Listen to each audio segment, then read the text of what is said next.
मैं आपके पास आ रही हूं कि दो दो बार पीआईएल दाखिल हुई, पब्लिक इंटरेस्ट लिटिगेशन।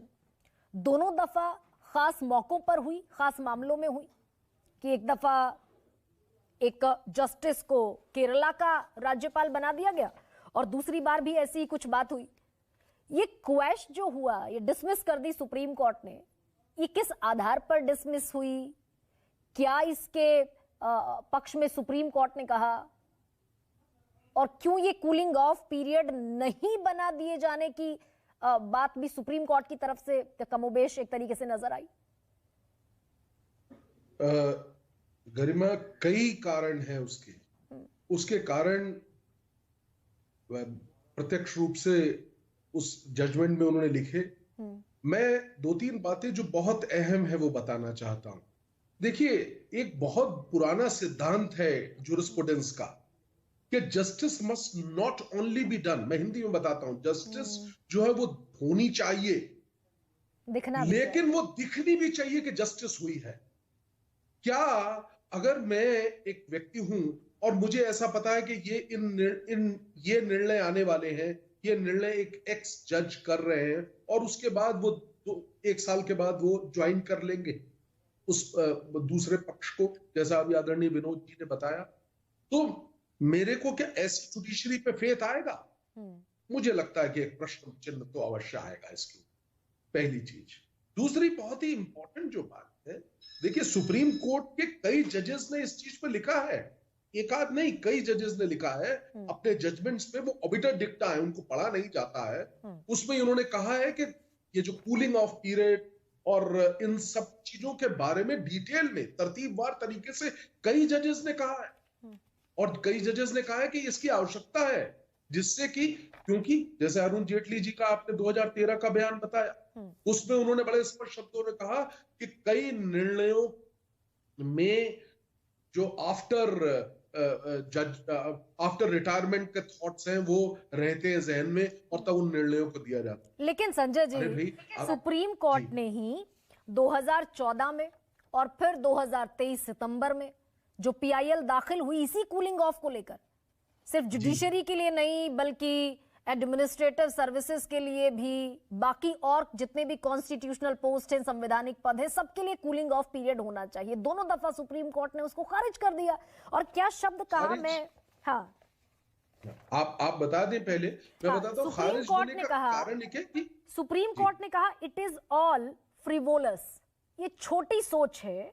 और ये भी कह दिया सुप्रीम कोर्ट ने कि ये व्यक्तिगत विवेक पर निर्भर करना चाहिए, मोरालिटी पर।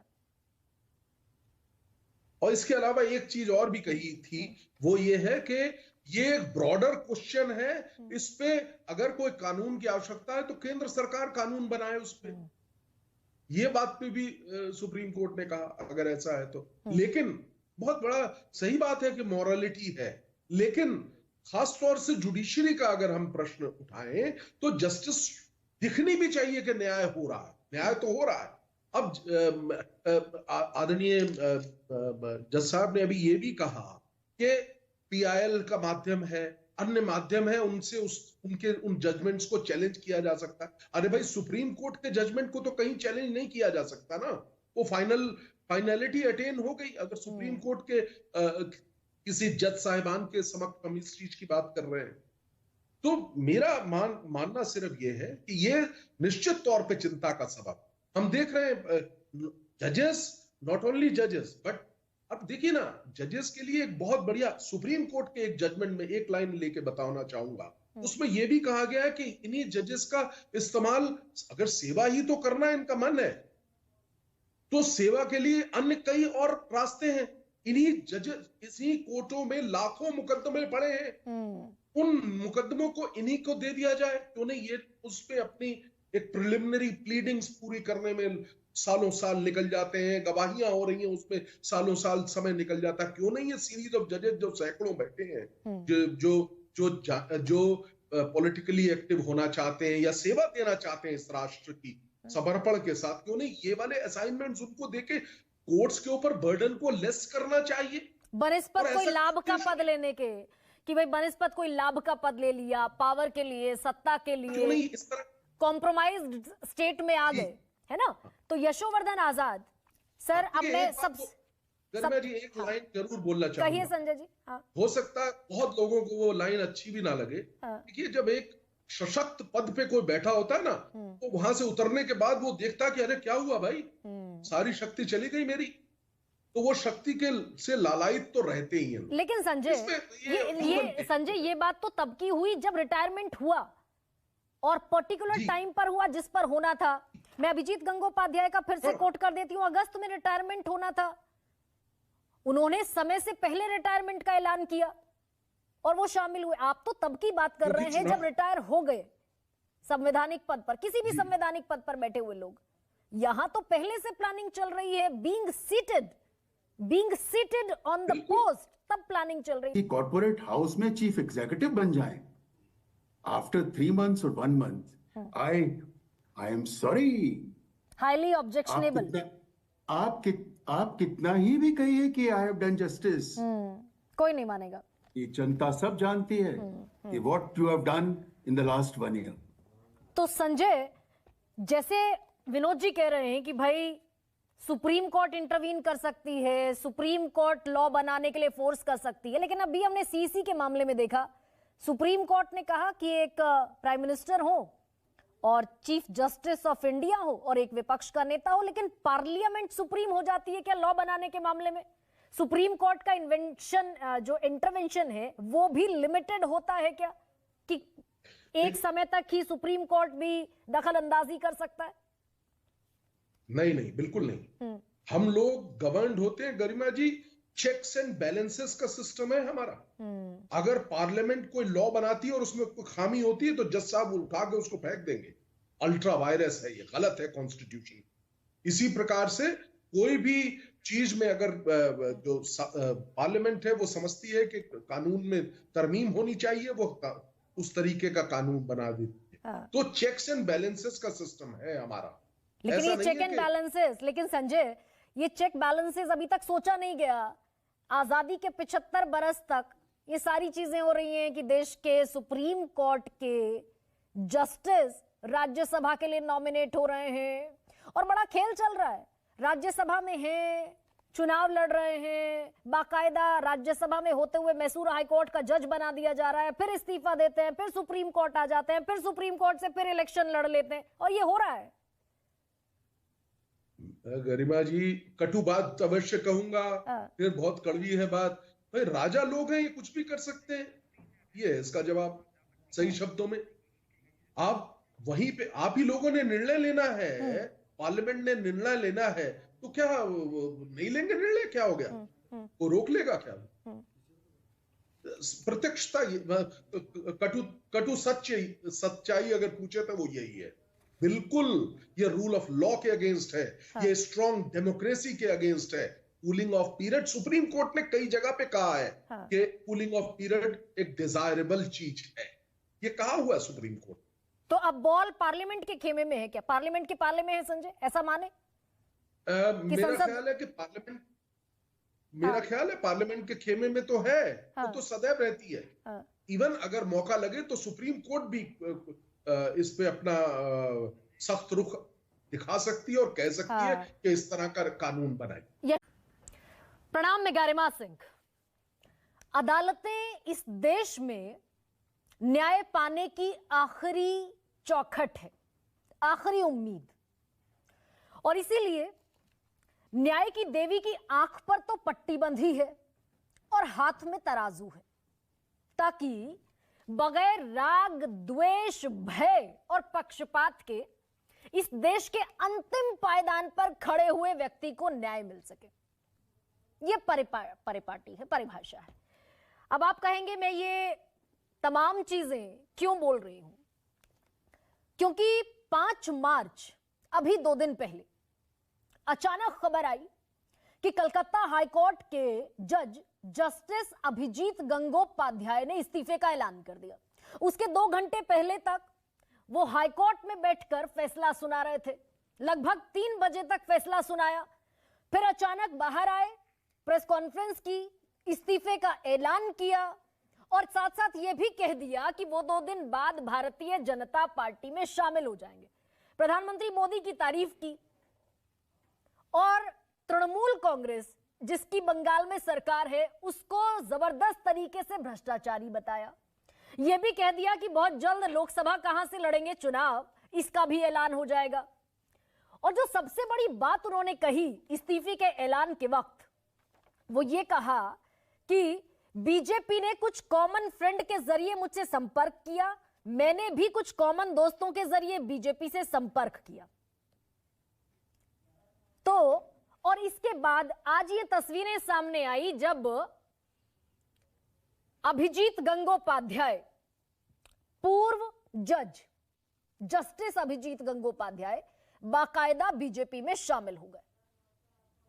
बड़ी जबरदस्त तरीके से विपक्ष ने आलोचना की, बहुत सारी आवाजें आई।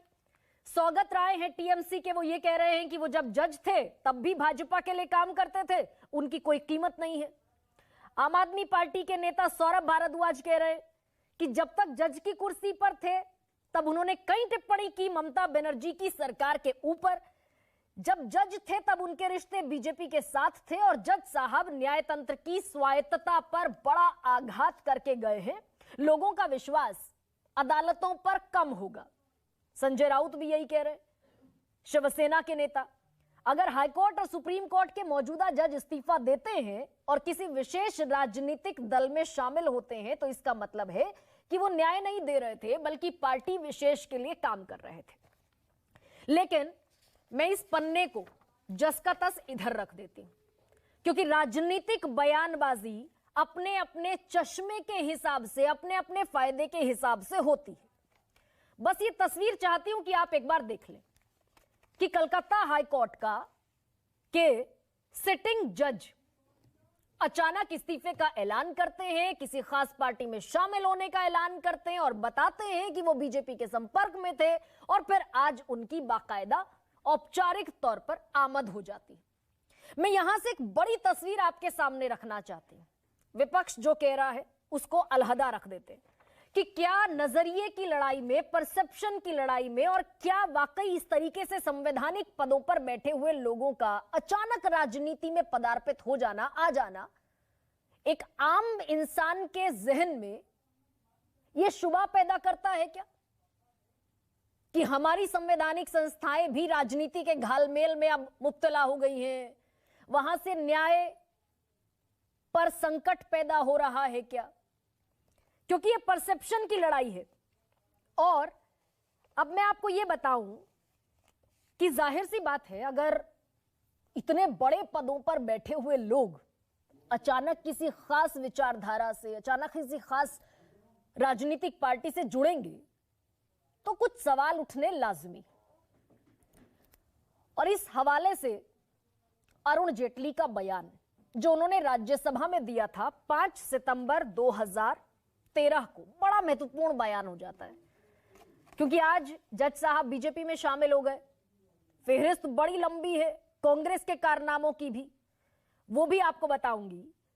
लेकिन ये बयान इसीलिए महत्वपूर्ण हो जाता है कि इसमें कुछ रिफॉर्म्स की बात थी जो राज्यसभा में खड़े होकर अरुण जेटली कह रहे थे। उन्होंने कहा कि यह बड़ा खतरा है, it is a threat to the independence of the judiciary. यह बड़ा खतरा है कि रिटायर होने के बाद सरकारी पद पाने की इच्छा रिटायर होने से पहले के जज के फैसलों को प्रभावित करती है, और यह न्यायपालिका की स्वतंत्रता के लिए बड़ा खतरा है, क्योंकि रिटायर होने से पहले दिए जाने वाले फैसले रिटायर होने के बाद मिलने वाले पद के प्रभाव में दिए जाते हैं। और उन्होंने यहां तक कहा कि इससे बच कैसे सकते हैं कि पूरी सैलरी दे दी जाए, पेंशन के तौर पर आधी सैलरी ना देकर पूरी सैलरी दे दी जाए, ताकि इस तरह की परिस्थितियों से बचा जा सके। लेकिन अब अरुण जेटली विपक्ष में रहते हुए तो यह बात कह पा रहे थे, जिस समय उनकी सरकार नहीं थी बीजेपी की, आज बीजेपी की सरकार है। तो ऐसे में एक बड़ा लाजमी सवाल हो जाता है कि संवैधानिक पदों पर बैठे हुए लोग, उनके लिए क्या कोई खास नियम होने चाहिए? कूलिंग ऑफ पीरियड की बात होती है कि कूलिंग ऑफ पीरियड होना चाहिए क्या, कि आज रिटायरमेंट हुआ तो कम से कम 2 साल बाद कोई भी लाभ का पद लेंगे, किसी सरकार को या किसी राजनीतिक पार्टी को ज्वाइन करेंगे। 2 बार सुप्रीम कोर्ट में इस पर पीआईएल लॉन्च हो चुकी है। एक बार 8 अक्टूबर 2014 को हुई थी, तब भी एक बड़ा मामला chief justice of India P Sathasivam का सामने आया था, जिन्हें बाद में केरला का गवर्नर बना दिया गया, और यह याचिका भी खारिज कर दी गई सुप्रीम कोर्ट की तरफ से। और दूसरी याचिका एक दाखिल की गई थी फरवरी 2023 में, जिसे खारिज कर दिया सुप्रीम कोर्ट ने 6 सितंबर 2023 को। और क्या कहा सुप्रीम कोर्ट ने? कहा कि ये तो जजों के विवेकाधिकार पर निर्भर करता है, ये उनके प्रूडेंस पर निर्भर करता है कि वो न्यायपालिका की साख को प्रभावित करने वाला कोई फैसला लेते हैं या नहीं लेते। व्यक्तिगत विवेक पर डाल दिया सुप्रीम कोर्ट ने। लेकिन यह फेहरिस्त बड़ी लंबी है, जिसमें और बड़ी कमाल की भी है, इंटरेस्टिंग है, क्योंकि आज जब 2024 में बैठकर यह बात कर रहे हैं कि कूलिंग ऑफ पीरियड होना चाहिए, ताकि जनता के जहन में यह परसेप्शन ना जाए कि जो अभी तक जज बनकर बैठे थे, कहीं आईपीएस ऑफिसर, कहीं आईएएस ऑफिसर बनकर बैठे थे, कोई चुनाव अधिकारी बनकर बैठे थे, क्या ये सब किसी पार्टी विशेष के इन्फ्लुएंस में काम कर रहे थे? इसीलिए कूलिंग ऑफ पीरियड का जिक्र आया। लेकिन इतिहास जो है वो कम दिलचस्प नहीं है। मैं छोटी सी फेहरिस्त पढ़ती हूं आपके सामने। Justice S Abdul Nazeer supreme court के जज थे। जनवरी 23 में रिटायरमेंट हुआ और फरवरी 23 में आंध्र प्रदेश के राज्यपाल बना दिए गए बीजेपी की सरकार में। जस्टिस रंजन गोगोई आपको याद होंगे, चीफ जस्टिस थे सुप्रीम कोर्ट के। नवंबर 2019 में रिटायर हुए और मार्च 2019 में राज्यसभा के सदस्य बन गए, नामित हुए। जस्टिस पी सदाशिवम, जिनकी मैं बात कर रही हूं, सुप्रीम कोर्ट के जज थे। अप्रैल 2014 में रिटायर हुए और सितंबर 2014 में केरल के राज्यपाल बना दिए गए। ये सारे एग्जाम्पल बीजेपी की सरकार के हैं। लेकिन कांग्रेस की सरकारों में जो एग्जाम्पल्स हैं वो इससे कहीं ज्यादा इंटरेस्टिंग है। मैं बताऊं आपको, जस्टिस बहरुल इस्लाम का जिक्र होता है, सुप्रीम कोर्ट के जज थे, और ये 1962 और 1968 में कांग्रेस की तरफ से राज्यसभा पहुंचाए गए। उसके बाद इस्तीफा दिया राज्यसभा से कार्यकाल पूरा होने से पहले और गुवाहाटी हाई कोर्ट में जज बना दिए गए। रिटायर हुए, फिर सुप्रीम कोर्ट के जज बना दिए गए, फिर इस्तीफा दिया और कांग्रेस ने तीसरी बार राज्यसभा पहुंचाया। देखिए कितना कमाल का गड़बड़ झाला है। और एक और एग्जाम्पल है जस्टिस केएस हेगड़े का। कांग्रेस ने राज्यसभा भेजा, और यह और ज्यादा दिलचस्प इसलिए हो जाता है कि राज्यसभा के सांसद होते हुए इन्हें बना दिया गया मैसूर हाईकोर्ट का न्यायाधीश। फिर इस्तीफा दिया और फिर चुनाव लड़ा जनता पार्टी के टिकट पर 1977 में। और एक और एग्जाम्पल नेहरू सरकार का ऐसा भी है। जस्टिस एस फजल अली जज थे सुप्रीम कोर्ट के, और पंडित जवाहरलाल नेहरू ने जज रहते हुए ही इनकी राज्यपाल की नियुक्ति की घोषणा कर दी, और फिर जून 1952 में इन्हें ओडिशा का राज्यपाल बना दिया गया। और ऐसे बहुतेरे एग्जाम्पल हैं। सत्यपाल सिंह मुंबई के कमिश्नर थे, इस्तीफा दिया, बीजेपी से चुनाव लड़ लिया, बागपत से इस समय लोकसभा के सांसद हैं। एमएस गिल साहब सीईसी थे, चीफ इलेक्शन कमिश्नर, राज्यसभा का सदस्य बनाकर कांग्रेस ने राज्यसभा भेज दिया रिटायरमेंट के तुरंत बाद। आईएएस वीके पांडियन, अभी हाल फिलहाल का मसला है, वीआरएस लिया, वॉलंटरी रिटायरमेंट लिया, और उसके बाद नवीन पटनायक ने तुरंत कैबिनेट रैंक दे दिया। यह कहा जा सकता है कि सरकार में शामिल कर लिया। तो क्या यह चिंता का सबब उस लोकतंत्र के लिए है जिसमें संवैधानिक पदों पर बैठे हुए लोग लोकतंत्र चलाने के लिए जिम्मेदार हैं? इसमें राजनीति का घालमेल क्या वाकई वैसा ही खतरा है जैसा अरुण जेटली 2013 में कह रहे थे? चर्चा आज इसी पर करूंगी। 2 महत्वपूर्ण बयान आपको सुनाती हूं, फिर आगे बढ़ते हैं।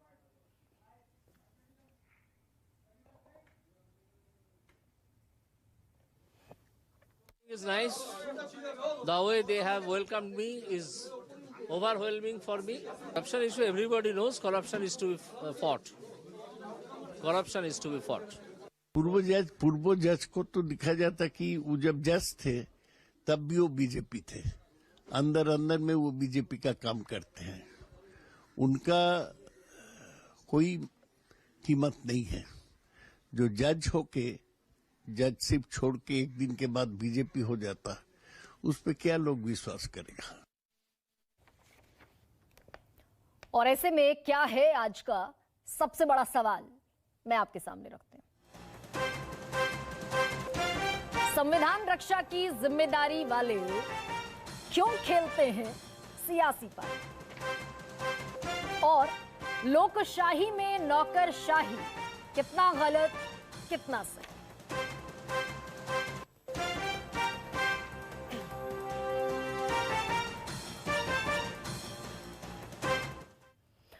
और आज कोई राजनीतिक नुमाइंदा इस पैनल में मौजूद नहीं है, क्योंकि जैसे मैंने कहा कि राजनीतिक लोग अपने चश्मे से और अपने फायदे से तमाम चीजों को देखते हैं। आज बड़ा गंभीर इलीट पैनल मेरे साथ है। मेरे साथ जस्टिस आईए अंसारी हैं, retired chief justice Patna high court के। मेरे साथ बेहद शानदार ऑफिसर यशोवर्धन झा आजाद हैं, farmer special director intelligence bureau IB, कई दफा कई डिबेट्स में मेरे साथ शामिल रहे हैं। विनोद शर्मा मेरे साथ हैं, retired IAS, former home secretary Uttarakhand. Justice Sunil Gaur मेरे साथ हैं, फॉर्मर जज हैं दिल्ली हाई कोर्ट के। अलावा इसके सुप्रीम कोर्ट के वकील संजय कुमार चड्ढा मेरे साथ हैं।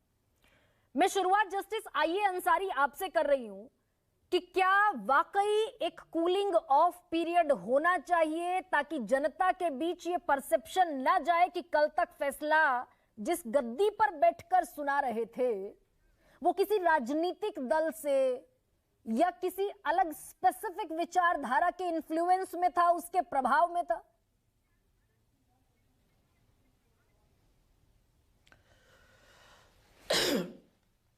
Good evening. जैसा कि हम जैसा देख रहे हैं, मैं इसको ये नहीं समझता कि इस कोई कानूनी मसला है। ये मोरालिटी का सवाल है, ये ट्रांसपेरेंसी का सवाल है। आखिर कोई सिविल सर्वेंट हो या जज हो, वो भी वोट देता है, तो वोट देने का मतलब ये है कि वो भी अपना एक चॉइस रखता है।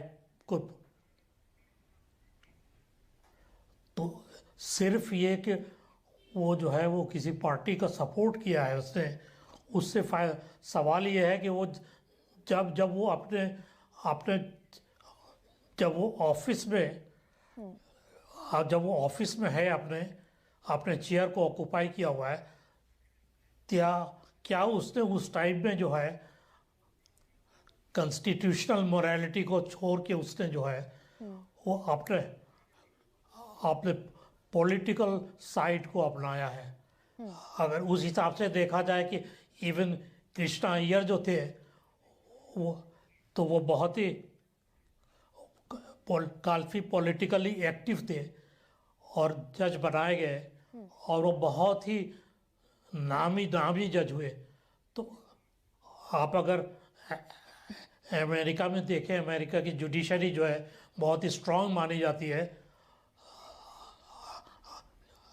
आप अगर एक किताब छपी है उससे आइडिया आप ले सकते हैं, सुप्रीम इनजस्टिस बोल के, उसमें आपको नजर आएगा, उससे आपको ये समझ में आएगा कि जो जज को वहाँ पर जज का रिटायरमेंट नहीं है, वहाँ जज खुद अपने आप अपनी पोस्ट छोड़ता है। तो अगर वो अपनी पोस्ट छोड़ता है तो वो इसी टाइम में छोड़ना चाहता है जब उसकी पार्टी का प्रेसिडेंट हो। तो बकौल आपके जस्टिस अंसारी, आप ये अमेरिकन सुप्रीम कोर्ट का है। जस्टिस अंसारी, आप ये कह रहे हैं कि कानूनी मसला नहीं है, ये मोरालिटी का मसला है।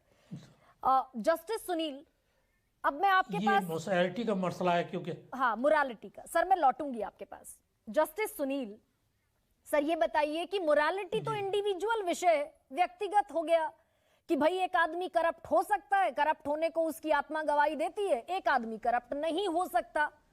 लेकिन क्या एक लेमन जैसे जस्टिस अंसारी कह रहे हैं कि भाई एक आम आदमी वोट देता है, उसकी एक पॉलिटिकल विचारधारा है, लेकिन आम आदमी संवैधानिक पद पर नहीं बैठा, क्या संवैधानिक पद पर बैठे हुए लोगों की जिम्मेदारी कहीं गहरी और कहीं बड़ी हो जाती है? और ये मोरालिटी का सवाल इसीलिए छोटा हो जाता है क्योंकि इंडिविजुअल है।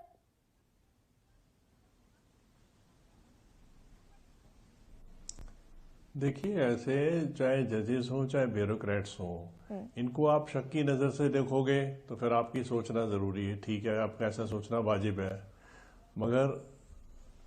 मगर ये है कि अगर कोई भी फैसला करते हैं किसी भी साइड पे, तो उसके पे PIL लगा सकते हैं, उसका रेमेडी ले सकते हैं, उसके खिलाफ लीगल रेमेडी भी अवेलेबल है। चाहे ब्यूरोक्रेट्स का फैसला हो, उसके लिए भी रेमेडी है। तो इसका मतलब ये है कि भी आप इंडिविजुअल जजेस को या ब्यूरोक्रेट्स को उनकी लिबर्टी नहीं कर्टेल कर सकते कि जी आप 1 साल तक कोई असाइनमेंट नहीं लोगे। तो transparency can be taken care of by taking remedies.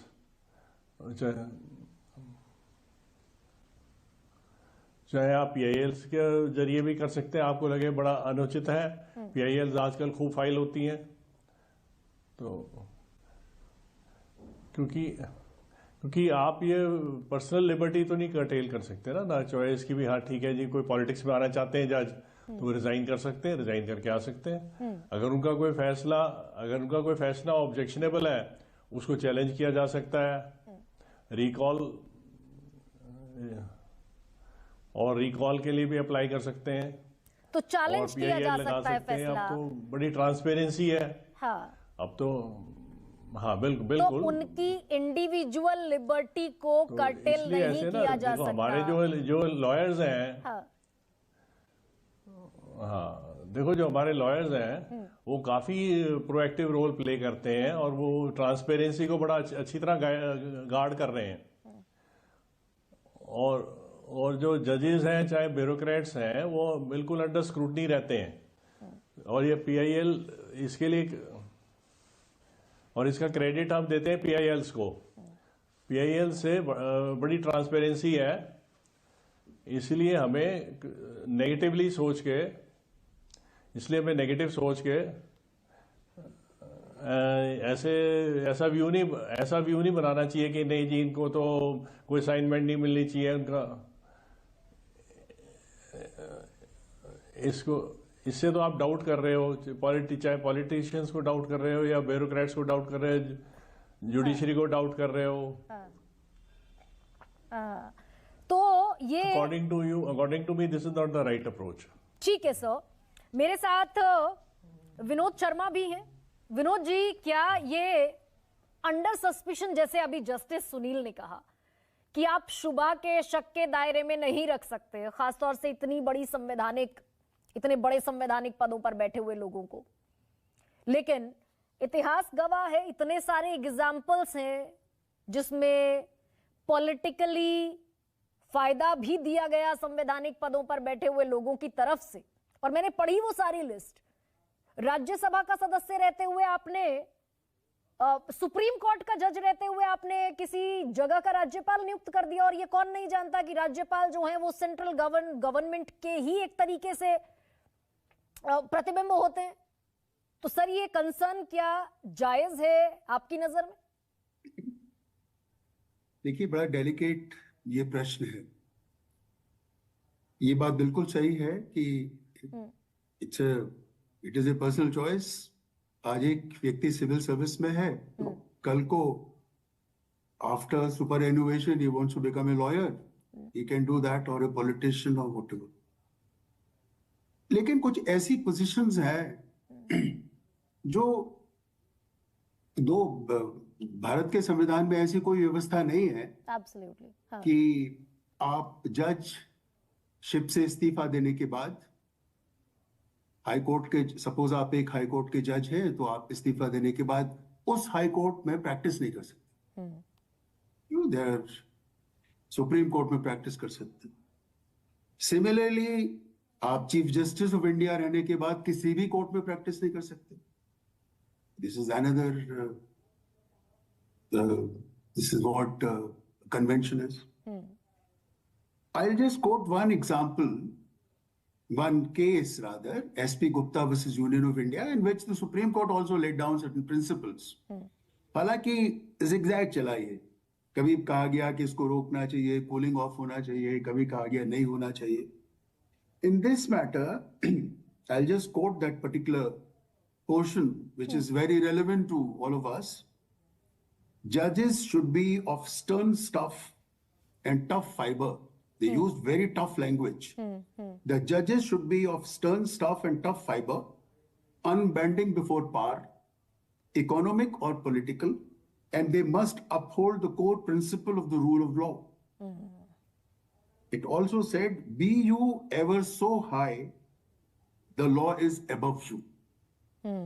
You have to be very careful about the judges and the top bureaucrats. When it is, I feel Bharat के संविधान में ऐसी कोई व्यवस्था नहीं है जो इनको डीबार कर रही हो. बिल्कुल ठीक बात है. हाँ. परंतु in certain matters, why the judges recuse themselves?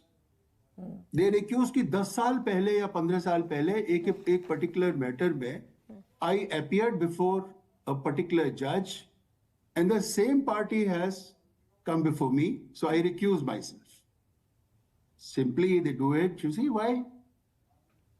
They make sure nobody should cast even a fraction of an aspersion on their credibility or integrity. Vinod ji, मैं छोटा सा इंटरवेंशन ये कर रही हूं विद ड्यू रिस्पेक्ट, क्योंकि मेरे सारे दर्शक हिंदी समझने वाले दर्शक हैं. बहुत कम तादाद में होंगे जो अंग्रेजी समझते होंगे. तो अगर आप कंफर्टेबल हैं. ओके, बिल्कुल जी. अच्छा, दूसरी बात मैं जो कह रहा था कि किसी भी जज या ऑफिसर के लिए,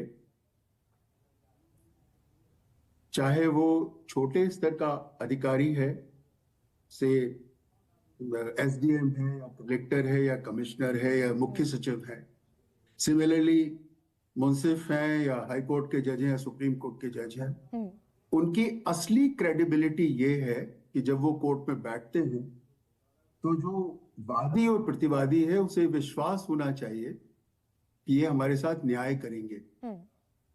और यदि मैंने 1 साल के बाद एक पर्टिकुलर पक्षकार के खिलाफ मुकदमा तय किया और 1 साल के बाद उसी पक्षकार की पार्टी ज्वाइन कर ली, देन एकदम से एक एस्पर्शन आता है कि ऐसा क्या हो गया. आपकी, जैसा मैंने कहा कि आपकी नॉन पार्टिजन पॉलिटिक्स, पारदर्शिता कितनी आपने निभाई, इसीलिए कुछ पदों को इन बातों से दूर रखा गया. जैसे मैं बहुत एक छोटा सा एक उदाहरण आपको देता हूं. स्टेट्स में पब्लिक सर्विस कमीशन है, केंद्र में यूनियन पब्लिक सर्विस कमीशन है, संघ लोक सेवा आयोग है. यदि कोई व्यक्ति किसी स्टेट में पब्लिक सर्विस कमीशन का मेंबर है तो वो उस स्टेट में किसी भी शासकीय कार्य में नौकरी नहीं पा सकता, वो डीबार हो जाता है. तो विनोद जी, एक सवाल का फिर बहुत ही साधारण सा, ये सिंपल सा सवाल जो मैं कूलिंग ऑफ पीरियड का पूछ रही हूं, क्योंकि आपने तो कहा कि रिटायरमेंट के 1 साल बाद अगर किसी पक्षकार की पार्टी ज्वाइन कर ली तो सवाल उठेगा, लेकिन यहां तो अगले दिन, यहां तो उठेगा एब्सोल्युटली, लेकिन यहां तो दूसरे दिन हो जा रहा है. और मैं सिर्फ अभिजीत गंगोपाध्याय की बात नहीं कर रही हूं जिन्होंने 5 मार्च को इस्तीफा दिया, 7 मार्च को बीजेपी ज्वाइन कर ली. मैं तो इतिहास की भी बात कर रही हूं कि सुप्रीम कोर्ट का जज रहते हुए नेहरू सरकार ने घोषणा कर दी कि सुप्रीम कोर्ट के जज राज्यपाल बनकर जाएंगे. तो क्या उस कूलिंग ऑफ पीरियड की जरूरत है उसी परसेप्शन बिल्डअप के लिए जिसकी आप बात कर रहे हैं कि भाई जनता में ये गलत धारणा ना जाए? देखिए, मेरा ये कहना है कि जब आप पब्लिक सर्विस में हैं, चाहे वो जुडिशियल ऑफिसर है या सिविल सर्विस में है, आपका पब्लिक परसेप्शन बहुत महत्वपूर्ण होता है। मैं इंडिविजुअल केसेस पे नहीं जा रहा हूं कि किसको क्या बनाया गया, लेकिन यदि आप 1999 से लेके 2024 तक के सारे मामलों को रिव्यू करें तो you will see clearing examples. That is not very good for our democracy. ये ना तो हमारे देश के लोकतंत्र के लिए बहुत अच्छा प्रतीक है और ना ही अधिकारियों के लिए या जजेस के लिए। बड़ा ताज्जुब होता है कभी कभी कि अभी कल तक मुझे कोई प्रॉब्लम नहीं थी, आई एम ए जज टिल यस्टरडे, सडनली मुझे याद आया कि मैं अच्छी सेवा कर सकता हूं तो बिकम मेंबर ऑफ पार्लियामेंट, या मेंबर ऑफ पार्लियामेंट भी एक पार्टी से फिर दूसरी पार्टी में ज्वाइन कर सकता हूं, उसकी भी कोई बाध्यता तो है नहीं। मेरा अपना ये मानना है कि ये जो पद हैं ये नौकरियां नहीं है। सबसे ये बिल्कुल। अच्छा, दूसरा, अभी एक जज साहब ने जैसे अभी कहा कि भाई इस तरह से तो आप उसकी इंडिविजुअल जो फ्रीडम है उस पर जो आघात करेंगे। बिल्कुल नहीं। No, I give you example. Chief information commissioner, chief the officer in chief officer एक होते हैं राइट टू सर्विस। ऐसे बहुत सारे पद हैं जहां आप नॉन पार्टिजन वे में सेवा कर सकते हैं। सर, मैं आपके इस रिमार्क से आगे बढ़ती हूं कि ये सारे पद नौकरियां नहीं है, सामान्य नौकरी नहीं है कि बैंक का क्लर्क हैं आप या किसी स्कूल में अध्यापक हैं। ये संवैधानिक पद है और इन्हीं पर लोकतंत्र की गरिमा का दारोमदार है। और यही सुप्रीम कोर्ट ने कहा अपनी टिप्पणी में। सुप्रीम कोर्ट ने यही कहा कि भाई ये तो नींव है, नींव के पत्थर है ये विश्वास। तो ऐसे में संजय, मैं आपके पास आ रही हूं कि दो बार PIL दाखिल हुई, पब्लिक इंटरेस्ट लिटिगेशन। दोनों दफा खास मौकों पर हुई, खास मामलों में हुई कि एक दफा एक जस्टिस को केरला का राज्यपाल बना दिया गया और दूसरी बार भी ऐसी कुछ बात हुई। ये क्वैश जो हुआ, ये डिसमिस कर दी सुप्रीम कोर्ट ने, ये किस आधार पर डिसमिस हुई? क्या इसके पक्ष में सुप्रीम कोर्ट ने कहा? और क्यों ये कूलिंग ऑफ पीरियड नहीं बना दिए जाने की बात भी सुप्रीम कोर्ट की तरफ से कमोबेश एक तरीके से नजर आई? गरिमा, कई कारण हैं उसके कारण प्रत्यक्ष रूप से उस जजमेंट में उन्होंने लिखे। मैं 2-3 बातें जो बहुत अहम है वो बताना चाहता हूं। देखिए, एक बहुत पुराना सिद्धांत है जूरिस्प्रूडेंस का कि justice must not only be done, मैं हिंदी में बताता हूं, जस्टिस जो है वो होनी चाहिए, दिखना लेकिन वो दिखनी भी चाहिए कि जस्टिस हुई है। क्या अगर मैं एक व्यक्ति हूं और मुझे ऐसा पता है कि ये निर्णय आने वाले हैं, ये निर्णय एक एक्स जज कर रहे हैं और उसके बाद वो 1 साल के बाद वो ज्वाइन कर लेंगे उस दूसरे पक्ष को, जैसा अभी आदरणीय विनोद जी ने बताया, तो मेरे को क्या ऐसी जुडिशरी पे फेथ आएगा? मुझे लगता है कि एक प्रश्न चिन्ह तो अवश्य आएगा इसकी, पहली चीज। दूसरी बहुत ही इंपॉर्टेंट जो बात है, देखिए सुप्रीम कोर्ट के कई जजेस ने इस चीज पे लिखा है, एक आध नहीं, कई जजेस ने लिखा है अपने जजमेंट्स पे, वो ऑबिटर डिक्टा है, उनको पढ़ा नहीं जाता है। उसमें उन्होंने कहा है कि ये जो कूलिंग ऑफ पीरियड और इन सब चीजों के बारे में डिटेल में तरतीबवार तरीके से कई जजेस ने कहा है और कई जजेस ने कहा है कि इसकी आवश्यकता है, जिससे कि, क्योंकि जैसे अरुण जेटली जी का आपने 2013 का बयान बताया, उसमें उन्होंने बड़े स्पष्ट शब्दों में कहा कि कई निर्णयों में जो आफ्टर रिटायरमेंट के थॉट्स हैं वो रहते हैं जहन में और तब उन निर्णयों को दिया जाता है। लेकिन संजय जी, सुप्रीम कोर्ट ने ही 2014 में और फिर 2023 सितंबर में जो PIL दाखिल हुई इसी कूलिंग ऑफ को लेकर, सिर्फ जुडिशरी के लिए नहीं बल्कि एडमिनिस्ट्रेटिव सर्विसेज के लिए भी, बाकी और जितने भी कॉन्स्टिट्यूशनल पोस्ट हैं, संवैधानिक पद है, सबके लिए कूलिंग ऑफ पीरियड होना चाहिए। दोनों दफा सुप्रीम कोर्ट ने उसको खारिज कर दिया। और क्या शब्द कहा, मैं हाँ आप बता दें पहले, मैं बताता हूं सुप्रीम कोर्ट ने कहा, कारण क्या कि सुप्रीम कोर्ट ने कहा इट इज ऑल फ्रिवोलस, ये छोटी सोच है। और ये भी कह दिया सुप्रीम कोर्ट ने कि ये व्यक्तिगत विवेक पर निर्भर करना चाहिए, मोरालिटी पर। और इसके अलावा एक चीज और भी कही थी, वो ये है कि ये एक ब्रॉडर क्वेश्चन है, इस पे अगर कोई कानून की आवश्यकता है तो केंद्र सरकार कानून बनाए उस पे। ये बात पे भी सुप्रीम कोर्ट ने कहा अगर ऐसा है तो। लेकिन बहुत बड़ा सही बात है कि मॉरलिटी है, लेकिन खास तौर से जुडिशरी का अगर हम प्रश्न उठाएं तो जस्टिस दिखनी भी चाहिए कि न्याय हो रहा है। न्याय तो हो रहा है। अब आदरणीय जज साहब ने अभी ये भी कहा कि पीआईएल का माध्यम है, अन्य माध्यम है, उनसे उन जजमेंट्स को चैलेंज किया जा सकता है। अरे भाई, सुप्रीम कोर्ट के जजमेंट को तो कहीं चैलेंज नहीं किया जा सकता ना, वो फाइनलिटी अटेन हो गई। अगर सुप्रीम कोर्ट के किसी जज साहिबान के समक्ष हम इस चीज की बात कर रहे हैं, तो मेरा मानना सिर्फ ये है कि ये निश्चित तौर पे चिंता का सबब हम देख रहे हैं। जजेस, नॉट ओनली जजेस, बट अब देखिए ना, जजेस के लिए एक बहुत बढ़िया सुप्रीम कोर्ट के एक जजमेंट में एक लाइन लेके बताना चाहूंगा। उसमें यह भी कहा गया है कि इन्हीं जजेस का इस्तेमाल, अगर सेवा ही तो करना इनका मन है, तो सेवा के लिए अन्य कई और रास्ते हैं। इन्हीं जजेस, इसी कोर्टों में लाखों मुकदमे पड़े हैं, उन मुकदमों को इन्हीं को दे दिया जाए। क्यों नहीं? ये उस पे अपनी एक प्रिलिमिनरी प्लीडिंग्स पूरी करने में सालों साल निकल जाते हैं, गवाहियां हो रही हैं, उसमें सालों साल समय निकल जाता है। क्यों नहीं ये सीरीज ऑफ जजेस जो सैकड़ों बैठे हैं, जो पॉलिटिकली एक्टिव होना चाहते हैं या सेवा देना चाहते हैं इस राष्ट्र की समर्पण के साथ, क्यों नहीं ये वाले असाइनमेंट्स उनको देके कोर्ट्स के ऊपर बर्डन को लेस करना चाहिए। बनस्पत कोई लाभ का पद लेने के, कि भाई बनस्पत कोई लाभ का पद ले लिया, पावर के लिए, सत्ता के लिए, इस तरह कॉम्प्रोमाइज्ड स्टेट में आ गए, है ना?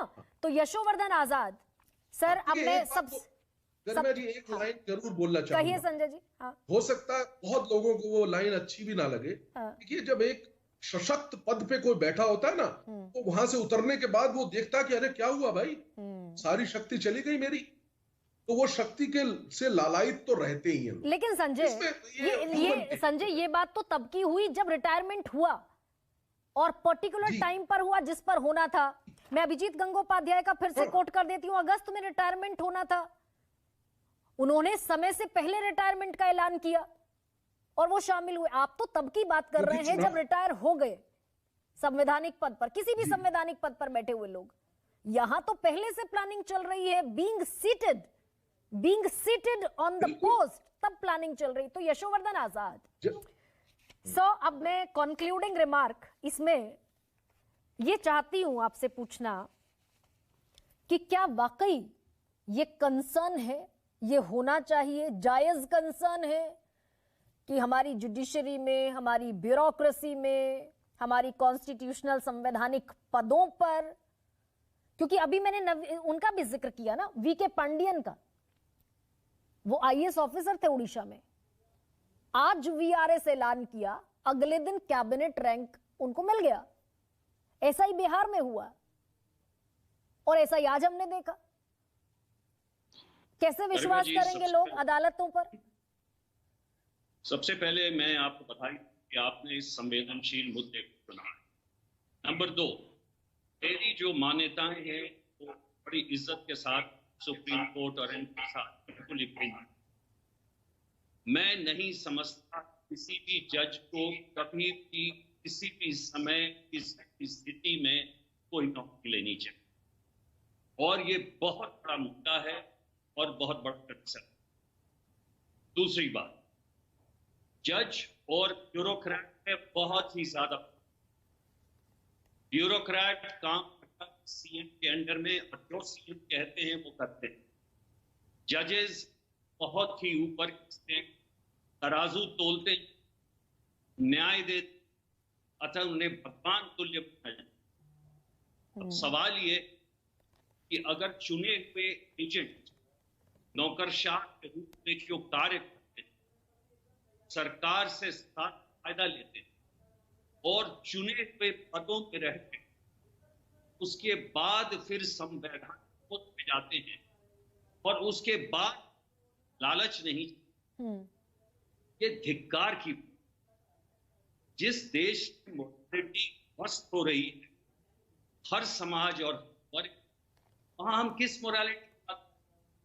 माफ करें, मैं सुप्रीम कोर्ट के निर्णय से बिल्कुल ही सहमत नहीं। सर, आपकी आवाज ब्रेक हो रही है, और क्योंकि आप बेहद संजीदा बात कह रहे हैं, बेहद गंभीर बात कह रहे हैं, तो मैं चाहती हूं कि आपकी आवाज पूरी तरीके से पहुंचे। मैं तकरीबन 2 मिनट बाद आपके पास वापस आऊंगी और तब तक कोशिश करती हूं कि आपकी आवाज दुरुस्त हो जाए।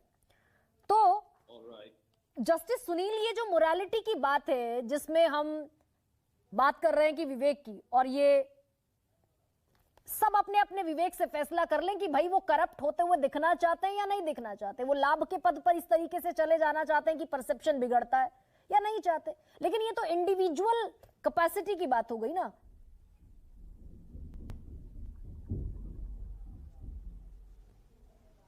नहीं, उसके अलावा इंडिविजुअल कैपेसिटी के अलावा ये भी तो है ना कि भी आप पब्लिक डोमेन में उसको चैलेंज कर सकते हो कि गलत है, ये इसको हाईलाइट कर सकते हो। चलो सुप्रीम कोर्ट में आप सुप्रीम कोर्ट का जज अगर कोई पद लेता है तो उसमें अगर सुप्रीम कोर्ट PIL डिसमिस करती है तो उसका रिव्यू भी लग सकता है, और इस पे पब्लिक डिबेट हो सकती है, पब्लिक ओपिनियन इस पे बिल्डअप हो सकता है, और ऐसे फिर उसमें हेल्दी डेमोक्रेसी में अगर ये किया जाए तो फिर अगर कोई ऑब्जेक्शनेबल है तो उस पे वो उस पर्सन को रिजाइन करने की भी जरूरत पड़ सकती है अगर ऐसा हो तो। सर, लेकिन अगर एक कूलिंग ऑफ पीरियड ये बना दिए, क्योंकि जैसे कहा संजय ने, टॉपिक ऑफ डिस्कशन होना चाहिए। संजय ने जैसे कहा कि जैसे अभी संजय जी ने कहा कि पारदर्शिता न सिर्फ होनी चाहिए, दिखनी भी चाहिए, न्याय होता हुआ न सिर्फ होना चाहिए बल्कि दिखना भी चाहिए। तो परसेप्शन का भी सवाल है। अगर ये कूलिंग ऑफ पीरियड बना दिया जाए, इसमें कोई मैं उनसे बिल्कुल सहमत हूँ कि होना चाहिए, जस्टिस शुड बी सीन। मगर मैं ये कहता हूँ कि अगर आप देखो, ये कुछ केसेस में ही होता है जो ऐसे करते नहीं, तो जनरली जजेस और ब्यूरोक्रेट्स बाय एंड लार्ज ऐसा कोई ऑब्जेक्शनेबल वो नहीं करते। अगर करते हैं तो हाईलाइट होना चाहिए, हाईलाइट होना चाहिए। यशोवर्धन आजाद, अब कोशिश कर रही हूं कि उम्मीद कर रही हूं आपकी आवाज आए। तो सर, ये क्या चुनिंदा केसेस हैं या ये एक बड़ी तादाद है?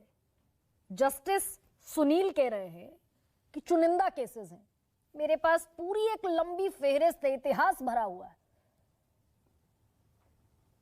देखिए, जहां तक जजेस के अपॉइंटमेंट होते हैं, हर जज के अपॉइंटमेंट के पीछे एक रहस्य है जिसे सबको मालूम है। उसी प्रकार जो चुने हुए नौकरशाह, जिनकी बड़े आदर के साथ उन्हें स्थिति में अब ये एक इतिहास सबको मालूम है। जब हम छुटे तौर सारी मान्यताओं, तो फिर बचा ही क्या है? आज हमारा जो नौकरशाही वो 30% जो ईमानदार और कमिट उनके चलते हैं, और इसी तरह समाज पर यही स्थिति है। मैं समझता हूं सबसे बड़ा ये है इस तरह से नौकरशाह झुकते राजनीति में आने का और संवैधानिक प्रयास करते हैं। बिल्कुल 5 साल का कूल ऑफ पीरियड होना चाहिए ताकि इनका जोश ठंडा हो जाए, और उसके बाद फिर ये सोचा कि उन्हें लेना चाहिए। ये बिल्कुल ही गलत है जो तरीका हो रहा है। मैं समझता हूं प्रजातांत्रिक प्रणाली के खिलाफ वैध है। जस्टिस अंसारी, क्योंकि मैंने बहुत सारे एग्जाम्पल्स का जिक्र किया और अभी यशोवर्धन झा आजाद कह रहे हैं कि आज के दौर में मोरालिटी की उम्मीद करना बेमानी भी है। आप हर किसी से उस मोरालिटी की उम्मीद नहीं कर सकते। तो क्या जरूरत लगती है कि ऐसा एक नियम बना दिया जाए कि भाई आप इस तरीके से लाभ का पद कम से कम उतने समय तक नहीं हासिल करेंगे? देखिए, अगर संविधान में या किसी लॉ में कोई बार किया जाता है तो मैं बहुत खुश होऊंगा, बल्कि जितने सारे पैनलिस्ट हमारे हैं सभी बहुत खुश होंगे अगर ये हम इस सिचुएशन में डिस्कस कर रहे हैं कि जब कोई कानून नहीं है तो उस टाइम में ये कानून नहीं है तो बोल नहीं सकते। लेकिन ये कूलिंग ऑफ पीरियड जो है वो उस चाहे वो इन कोर्स ऑफ रिटायरमेंट हो या रिजाइन दे के जाए, जो भी सूरत हो उसमें कूलिंग ऑफ पीरियड होना चाहिए। और वो कूलिंग ऑफ पीरियड भी 2 साल का कोई मीनिंग नहीं होता। जो सरकार पावर में है वो 5 साल के लिए हम समझ लेते रहती है, तो 5 साल के करीब वो कोई उसको कोई ऑफिस ऑफ प्रॉफिट नहीं ले। कोई ये ऐसा अगर कोई कानून बन सकता है तो बहुत अच्छा है। अंसारी साहब, जस्टिस अंसारी, बिना कानून बनाए हुए रोकना बड़ा मुश्किल है। बिल्कुल। तो जस्टिस अंसारी, क्या आप ये मानते हैं कि अगर ऐसा कानून बनेगा तो जुडिशरी पर, कॉन्स्टिट्यूशनल पोस्ट पर हमारा एतमाद, जनता का एतमाद, भरोसा ज्यादा बेहतर होगा, ज्यादा स्ट्रांग होगा, ज्यादा अकाउंटेबल होंगे हमारे कॉन्स्टिट्यूशनल पदों पर बैठे हुए लोग? बिल्कुल बिल्कुल, इसमें कोई डाउट नहीं है। तो विनोद शर्मा, अब किससे उम्मीद? पार्लियामेंट से, सरकार से, जो अपने अपने समय पर इस्तेमाल करती है?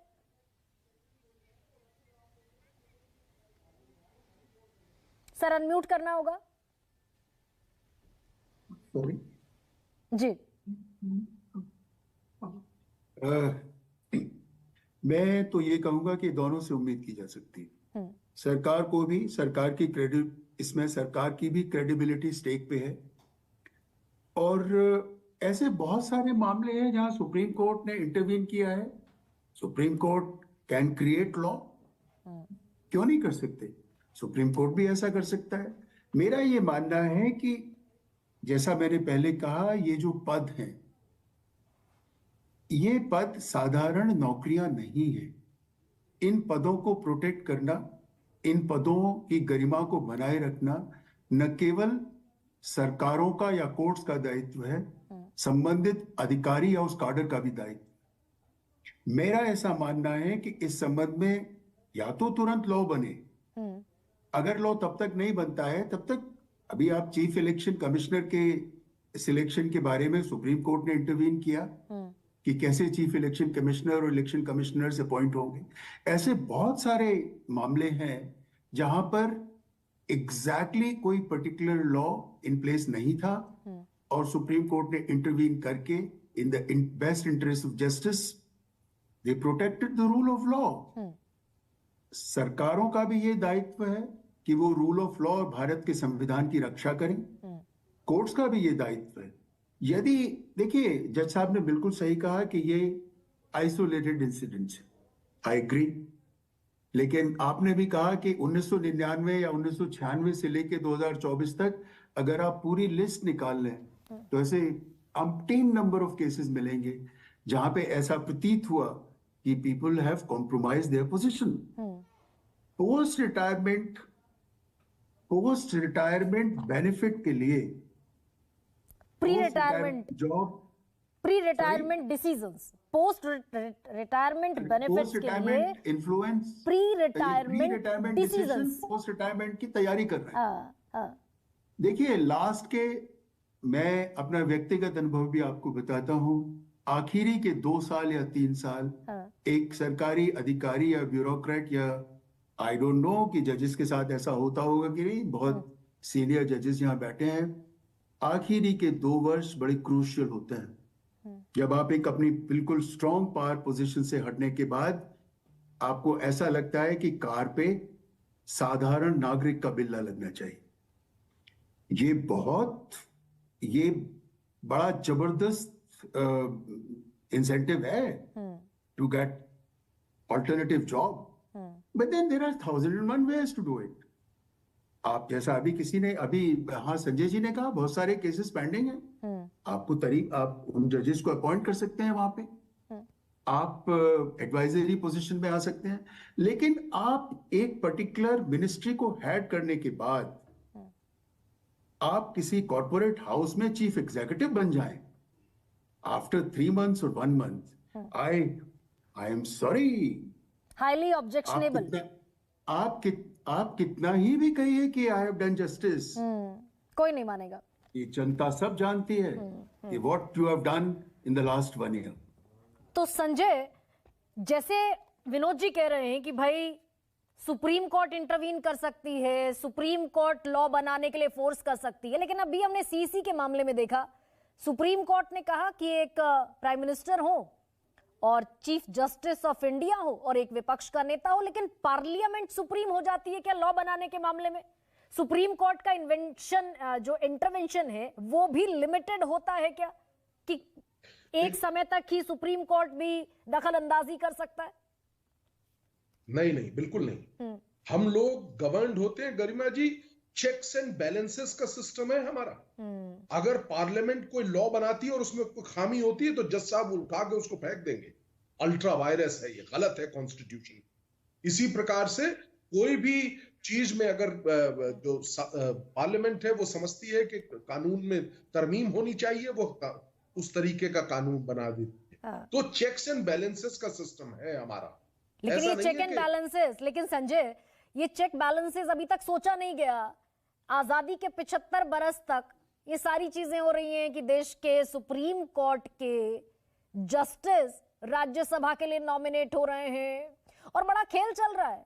राज्यसभा में हैं, चुनाव लड़ रहे हैं, बाकायदा राज्यसभा में होते हुए मैसूर हाईकोर्ट का जज बना दिया जा रहा है, फिर इस्तीफा देते हैं, फिर सुप्रीम कोर्ट आ जाते हैं, फिर सुप्रीम कोर्ट से फिर इलेक्शन लड़ लेते हैं, और ये हो रहा है. गरिमा जी, कटु बात अवश्य कहूंगा, फिर बहुत कड़वी है बात. भाई राजा लोग हैं, ये कुछ भी कर सकते हैं, ये है इसका जवाब सही शब्दों में. आप वहीं पे आप ही लोगों ने निर्णय लेना है, पार्लियामेंट ने निर्णय लेना है, तो क्या नहीं लेंगे निर्णय? क्या हो गया? वो रोक लेगा क्या? प्रत्यक्षता कटु सच्चाई अगर पूछे तो वो यही है. बिल्कुल ये रूल ऑफ लॉ के अगेंस्ट है, ये स्ट्रॉन्ग डेमोक्रेसी के अगेंस्ट है. Cooling of period, supreme court ने कई जगह पे कहा है कि कूलिंग ऑफ पीरियड एक डिजायरेबल चीज है, ये कहा हुआ है सुप्रीम कोर्ट. तो अब बॉल पार्लियामेंट के खेमे में है क्या? पार्लियामेंट के पाले में है संजय, ऐसा माने? मेरा ख्याल है कि पार्लियामेंट के खेमे में तो है, वो तो सदैव रहती है.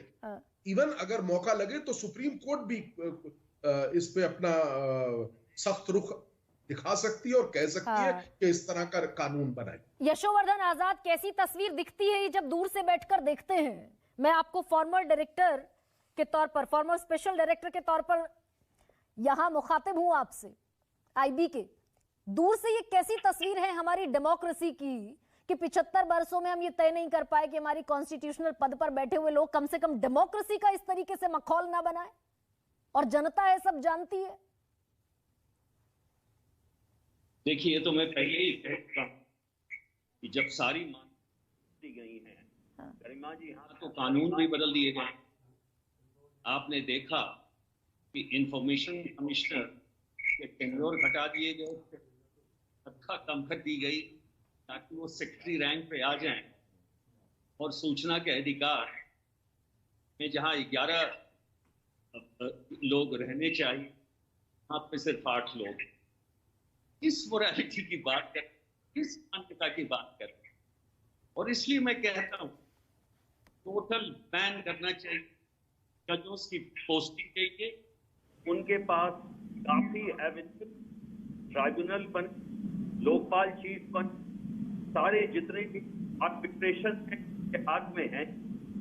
और ये नौकरशाह जो हैं, देखिए नौकरशाह नहीं सुधरेंगे जब तक उनकी HCR वो CM लिखेंगे, और उसमें चुने हुए पोस्ट पे कुछ नौकरशाह बने रहते हैं और वो हर तरह के पद लेते हैं, वो भी नहीं बदल सकता. पुलिस रिफॉर्म नहीं आएगा, सिविल सर्विस रिफॉर्म नहीं आएगा। इसलिए ये जरूरी कि कुछ मान्यताएं कम से कम ऐसी हैं जिनको तो हम माने। आज मैं आपको बताता हूं, उपहास होता है अगर आप नाम लें किसी भी समाज के किसी भी सेक्शन का, मैं नाम नहीं लेना चाहता हूं। और अब समय आ गया है कि कम से कम भविष्य के लिए हम कुछ ऐसा करें जो कि प्रजातंत्र प्रणाली के लिए बेहतर हो। तो डॉक्टर माफ कीजिए, यशोवर्धन आजाद, ऐसी उम्मीद दिखती है आपको? ये उम्मीद या ये बड़े परे की चीज है, इतनी आदर्श उम्मीद कर लेना? मैं उम्मीद तो नहीं करता हूं कि सरकार करेगी, और नहीं उम्मीद करता हूं कि नौकरशाह खुद कुछ करेंगे, और न तो जजेस ऐसा हैं जो रिफ्यूज करेंगे ऐसे पोस्ट को।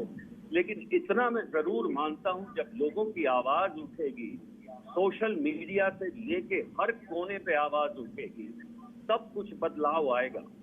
और बस यही तरीका है गरिमा जी, और कोई तरीका नहीं है। और आपके ऐसे कुछ बहादुर एंकर हैं, ऐसे संवेदनशील मुद्दों को उठाते रहे, नहीं तो ये मुद्दा किसी और चैनल पे उठेगा भी।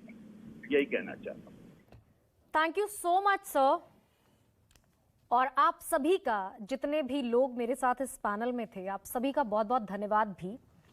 लेकिन क्योंकि डेमोक्रेसी, कुछ रहे या न रहे, लोकतंत्र इस देश का रहना चाहिए। सरकारें आती हैं, 5 साल में चली जाती हैं, तो जवाबदेही सरकारों की तो है, लेकिन इस देश के हर नागरिक की लोकतंत्र के प्रति भी एक जिम्मेदारी है। और जैसा मैंने कहा कि पारदर्शिता सिर्फ होनी नहीं बल्कि दिखनी भी चाहिए। ऐसे में बहुत जरूरी है कि कम से कम संवैधानिक पद पर बैठे हुए लोग कम से कम नजर ना आए, ये करते हुए कि आज पद पर बैठकर फैसला दे रहे थे और कल किसी लाभ के पद पर शिफ्ट हो गए, किसी पॉलिटिकल पार्टी के साथ शिफ्ट हो गए। और ये सिर्फ आज की बात नहीं है, ये 1952 से चला आ रहा है। तो एक आवाज उठनी लाजमी है, जिम्मेदारी आपकी भी। सबसे बड़ा सवाल में इतना ही, इजाजत दीजिए। प्रणाम। सबसे बड़ा सवाल presented by Patanjali herbal bath soap, त्वचा की प्राकृतिक कोमलता एवं सुंदरता के लिए। को पावर्ड बाय easemytrip.com, भारत का ट्रैवल ऐप। एसोसिएट स्पॉन्सर सर्वकॉन, भरोसा 35 सालों का। सर्वकॉन। रजनीगंधा यूं ही नहीं, मैं रजनीगंधा बन जाता हूँ।